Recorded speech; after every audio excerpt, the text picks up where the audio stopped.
اللہ تعالیٰ نے ارشاد فرمایا کہ جس دن اللہ اپنی پنڈلی کو ظاہر کریں گے، جو اللہ ہی جانتا ہے ان چیزوں میں متشابہات میں ہے، اس کی کیفیات ہمیں معلوم نہیں ہے، ان میں بحث کرنا بھی ناجائز ہے۔ اللہ اپنی تجلی ظاہر کریں گے تو اس میں اتنی اٹریکشن ہوگی، اس میں لوگ ایسے مبہوت ہو جائیں گے کہ سجدے میں گر جائیں گے۔ اس وقت سجدہ کرنے میں مزہ آئے گا، لذت محسوس ہوگی۔ فرمایا لیکن کچھ لوگ ایسے ہوں گے جن کی کمر تختے کی کر دی جائے گی، اور وہ سجدہ کرنا بھی چاہیں گے تو نہیں کر سکیں گے۔ یہ کون لوگ ہوں گے؟ فرمائے یہ وہ لوگ ہوں گے جن کو دنیا میں سجدے کے لیے، نماز کے لیے بلایا جاتا تھا، وہم سالمون، اس وقت ان کی کمر صحیح تھی، تختے کی نہیں تھی، یہ کمر جھکا سکتے تھے، سجدہ کر سکتے تھے، نماز پڑھ سکتے تھے۔ اس سے اندازہ ہوتا ہے کہ اللہ کی نظر میں دنیا میں جب ہمیں سجدے کے لیے بلایا جاتا ہے تو ہم اس کو ہلکا لیتے ہیں، لیکن اللہ کی نظر میں اس کی بہت بڑی قیمت ہے، بہت ویلیو ہے اللہ کی نظر میں اس کی۔ اس لیے خوب اچھی طرح سمجھ لیں کہ نماز کو ہلکا نہیں سمجھنا چاہیے۔ آج ہمیں بے نمازیوں کے بارے میں افسوس نہیں ہوتا، وہ تو پڑھتے ہی نہیں ہیں۔ نمازیوں کے بارے میں افسوس ہوتا ہے کہ جو نمازی بھی ہے نا، تو وہ بھی اپنی نماز کی ایسے حفاظت نہیں کرتے جیسے اللہ نے حکم دیا ہے۔ انہوں نے بھی ایک سائیڈ میں ایک چیز رکھا ہوا ہے کہ جب سارے کاموں سے فارغ ہو گئے تو چلو کیا پڑھ لیتے ہیں؟ نماز پڑھ لیتے ہیں۔ یہ جو قرآن میں اللہ نے فرمایا یوم وہم کیا ہے، یوم یکشف عن ساق ویدعون الی السجود فلا یستطیعون خاشعۃ ابصارهم ترہقهم، نہیں، یہ آیت میں یوم یکشف عن ساق ویدعون الی السجود فلا یستطیعون، آگے کیا ہے؟ خاشعۃ ابصارهم ترہقهم ذلہ وقد كانوا يدعون الى السجود وهم سالمون۔ فرمایا دنیا میں انہیں سجدے کے لیے بلایا جاتا تھا، تو یہ کب بلایا جاتا ہے؟ اذان۔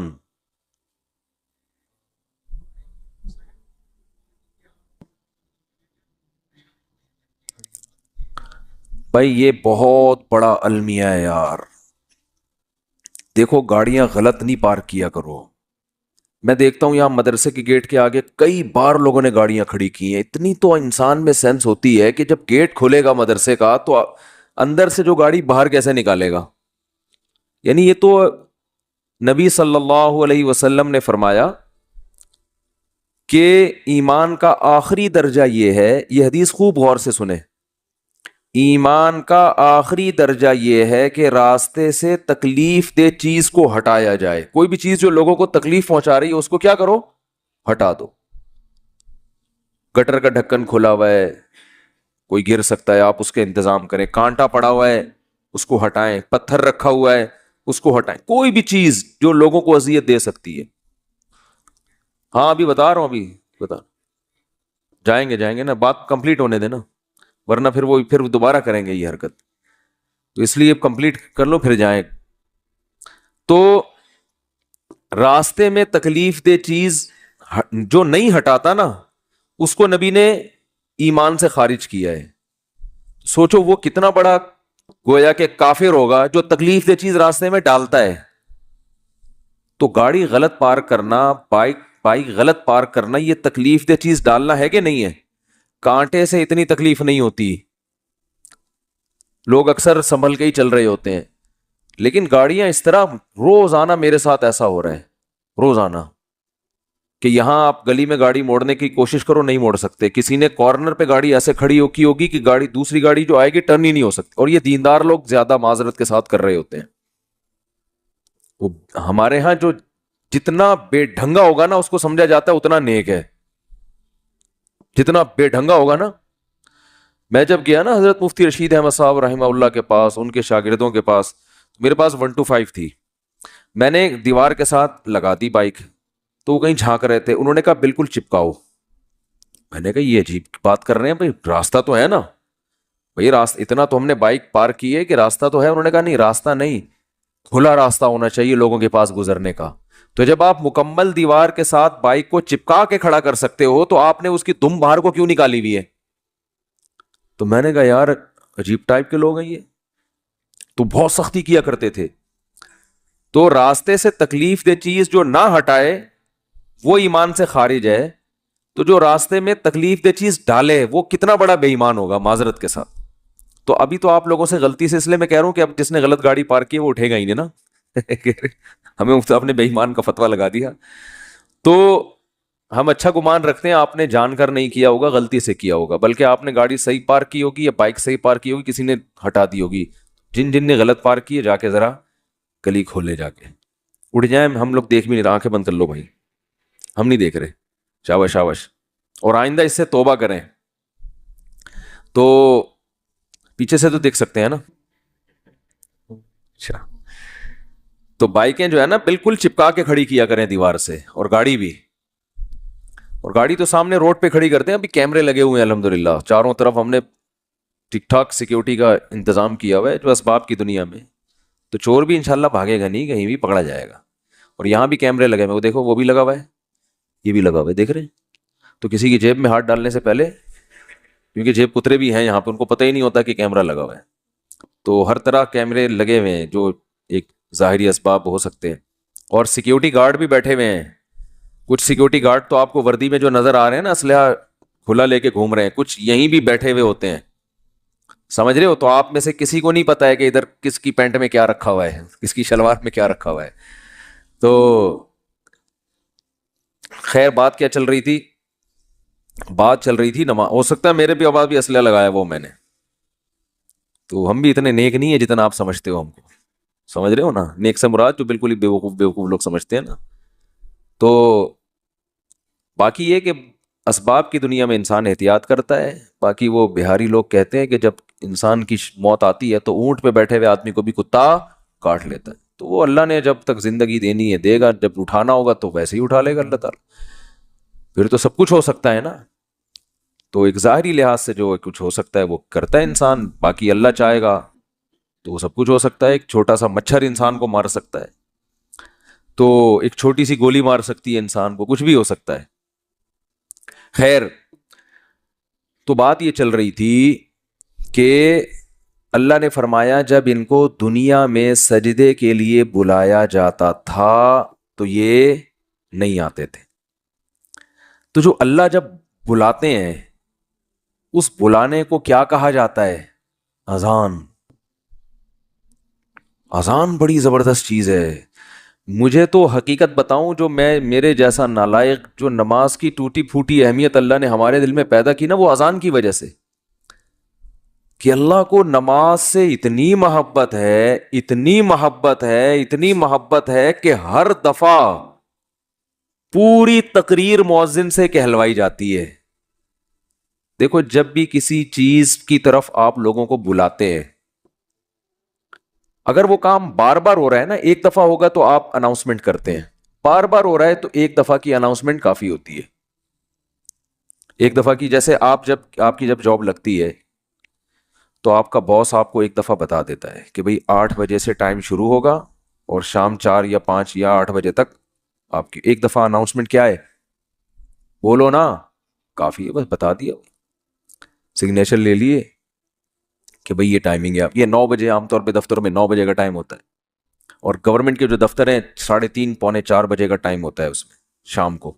چھٹی کا ٹائم 4 بجے, پونے 4 بجے حاضری ہوگی اور 4 بجے چھٹی. بعض دفعہ تو آنے کا ٹائم 4 بجے ہوتا ہے, جانے کا صبح 9 بجے ہوتا ہے واپس, یعنی الٹا بھی چل رہا ہوتا ہے.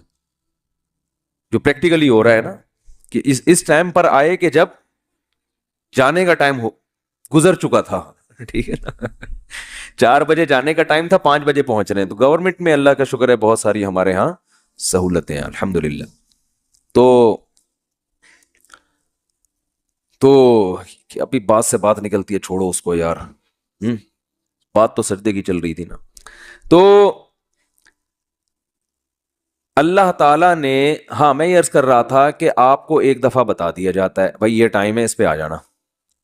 اب یہ تو نہیں ہوتا کہ جب 8 بجیں گے یا 9 بجے کا ٹائم آفس میں دیا ہے تو باس آپ کو فون کر کے بتا رہا ہو آ جاؤ ٹائم ہو گیا ہے. کبھی ہوتا ہے ایسے؟ نہیں ہوتا نا. کیوں نہیں ہوتا؟ ان کو پتا خود آئے گا. اس لیے کہ کیا ملتا ہے سال کے آخر میں؟ روکھڑا ملتا ہے. روکھڑا ملے گا تو سارے کام ہوں گے، عزت بھی ملے گی، ترقی ہوگی آپ کی. دیکھا جاتا ہے نا پرائیویٹ اداروں میں، تو دیکھا جاتا ہے، گورنمنٹ میں دیکھا جانا چاہیے کہ یہ اس کی حاضریاں کتنی ہیں اور کتنا کس نے کام کیا ہے. لہذا ان کو موٹیویٹ کرنے کے لیے آپ کو بار بار اناؤنسمنٹ کی ضرورت نہیں ہے. بار بار اناؤنسمنٹ کی ضرورت، ایک دفعہ اعلان دوبارہ کریں گے تو آپ ان کو بیوقوف بولو گے. یار بس سر آپ نے بتا دیا نا 9 بجے کا ٹائم ہے، بس کیا ہے بار بار بھونپو لے کے گھر پہنچ جاتے ہو ہیں، لاؤڈ اسپیکر لے کے میرے دروازے پہ کھڑے ہو 9 بج گئے ہیں. یہ جو سحری جگانے والے آتے ہیں نا، مجھے ان سے اسی وجہ سے الرجی ہے. او بھائی ہمیں پتا ہے یار سب کو جس نے روزہ رکھنا ہے وہ اٹھ جائے گا. اب وہ پھر وہ جو گھومنا شروع کرتے ہیں محلے پڑوس میں، ایک گھر کا نمبر رات 2 بجے آ رہا ہے، دوسرے کا نمبر رات 4 بجے آ رہا ہے. سحری کا ٹائم 4 بجے شروع ہو رہا ہے تو 2 بجے ان کو کیوں اٹھا رہے ہو؟ یہ تو ایک بس عجیب سی ایک حساب کتاب ہے. تو خیر بار بار اناؤنسمنٹ نہیں کی جاتی، بار بار یاد دہانی نہیں کی جاتی. اور اللہ نے بھی باقی عبادتوں میں ایسے ہی کیا. رمضان کے مہینے کے بارے میں قرآن میں 2 آیتیں ہیں. ایک تو ہے فمن شہید منکم الشہر فلیصم. اللہ نے فرمایا ایمان والو تم پر روزے فرض کیے گئے جیسے کہ تم سے پہلی امتوں پہ فرض کیے گئے تھے. وہ فرض ہو گئے نا. دوسری آیت کیا، کب فرض ہوئے؟ شہر رمضان الذی انزل فیہ القرآن، رمضان کا مہینہ ہے. فمن شہید منکم الشہر فلیصم. جو پچھلی آیت میں اللہ نے فرمایا نا کہ روزے فرض ہوئے، تو اگلی میں بتا دیا کون سے مہینے میں؟ رمضان. جو رمضان کا مہینہ پائے اسے چاہیے کہ روزے رکھے. ایک دفعہ اناؤنسمنٹ ہوئی ہے بس، اس کے بعد دوبارہ قرآن میں اناؤنسمنٹ نہیں ہوئی. اور جب رمضان کا مہینہ آتا ہے تو پھر اسلام میں حکم بھی نہیں ہے کہ یاد دلاؤ. مؤذن کو حکم کے تمام حضرات سے گزارش ہے کہ رمضان کا مہینہ آ گیا ہے اور اللہ کی طرف سے اعلان ہے کہ اس مہینے میں سب روزے رکھو. کوئی اللہ کی طرف سے ایسی اناؤنسمنٹ ہوتی ہے؟ بھائی مسجد کے امام اپنی ذمہ داری پہ کسی کو یاد دلاتے ہیں روزہ رکھو، ترغیب دیں، وہ ان کا کام ہے. اللہ نے کوئی لگے بندے الفاظ نازل نہیں کیے. لہذا مسجد کا امام یاد نہ بھی دلائے تو بھی کوئی گناہ گار نہیں ہے. اللہ کہتے ہیں میں نے قرآن میں جب بیان کر دیا نا بس صحیح ہے، سن لیا ان لوگوں نے کافی ہے. حج کے بارے میں ایک آیت ہے قرآن میں جس میں فرضیت کا ذکر ہے. وَلِلَّهِ عَلَى النَّاسِ حِجُّ الْبَيْتِ مَنِ اسْتَطَاعَ إِلَيْهِ سَبِيلًا. لوگوں، اللہ کے لیے لوگوں پر لازم ہے کہ وہ بیت اللہ کا حج کریں جو وہاں جانے کی استطاعت رکھتے ہوں. وَمَنْ كَفَرَ، جو استطاعت کے باوجود نہیں جائے گا، فَإِنَّ اللَّهَ غَنِيٌّ عَنِ الْعَالَمِينَ، اللہ کو اس کی پرواہ نہیں ہے. ایک آیت جس سے فرضیت ہے، دوسری آیت نہیں ہے. یہ تو ہے کہ ابراہیم علیہ السلام نے یوں کہا تھا، حج کے لوگوں کو کہا تھا کہ حج کرو. اللہ کا جو اپنا آرڈر ہے نا، جو اللہ کے اپنے کلام میں آرڈر ہے وہ ایک ہی ہے جہاں تک مجھے یاد پڑتا ہے. لیکن نماز، ایک تو قرآن میں جگہ جگہ بھر دی اللہ نے نماز کو. جہاں ایمان والوں کی صفات نماز پڑھتے ہیں. قرآن شروع کہاں سے ہو رہا ہے؟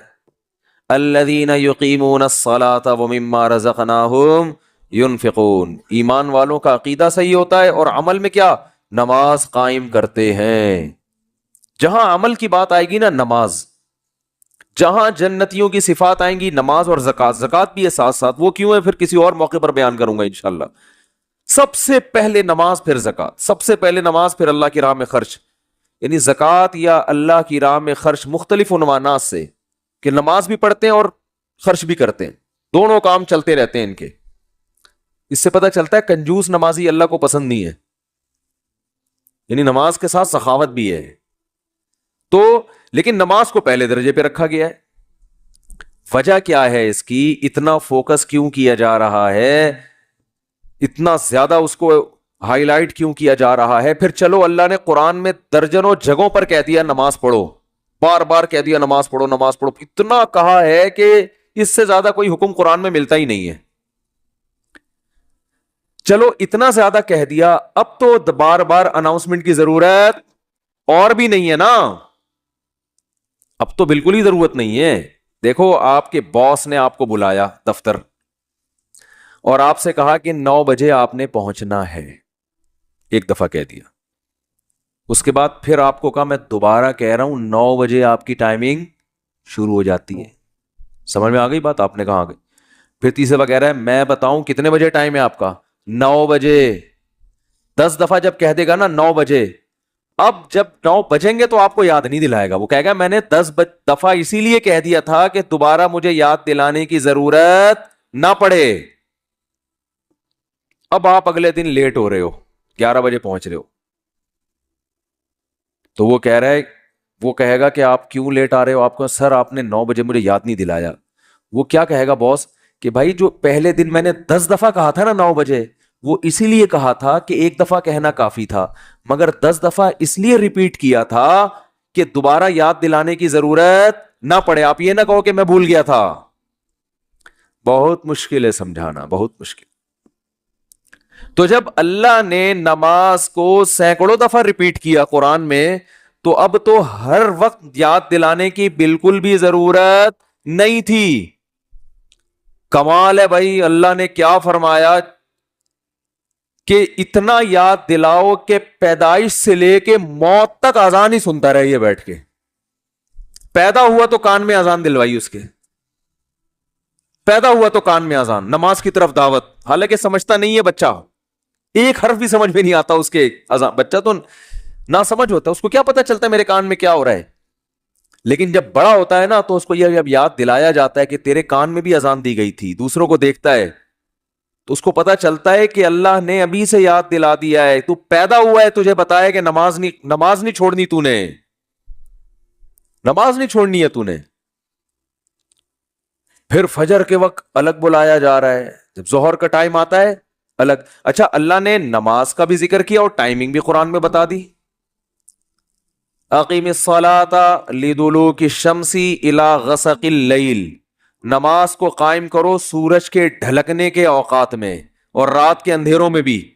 اس میں پانچوں نمازیں آ گئی. سورج میں جب کوئی بڑی تبدیلی ہوتی ہے نا تو اس کو ڈھلکنا کہتے ہیں. سورج میں جب بڑی تبدیلی ہوتی ہے، فجر کے وقت سورج کیا اندھیروں سے نکل کے روشنیوں کی طرف جب لائٹ مارتا ہے نا سورج مشرق سے. دیکھو کوئی گاڑی، آپ کسی گاڑی کا انتظار کر رہے ہو یار، وہ دولہے کی مثال دیتے ہیں، اس کو بات سمجھ میں آئے گی. دولہا بارات کے انتظار میں ہے، ہال میں بیٹھا ہوا، بارات آ رہی ہے کہ نہیں آ رہی ہے، ٹائم دیکھ رہا ہے یار لیٹ، پہلی میں بہت لیٹ ہو گیا مفتی صاحب کا بیان سن کے، تو 45 سال میں شادی کر رہا ہوں، اوپر سے بارات لیٹ ہے.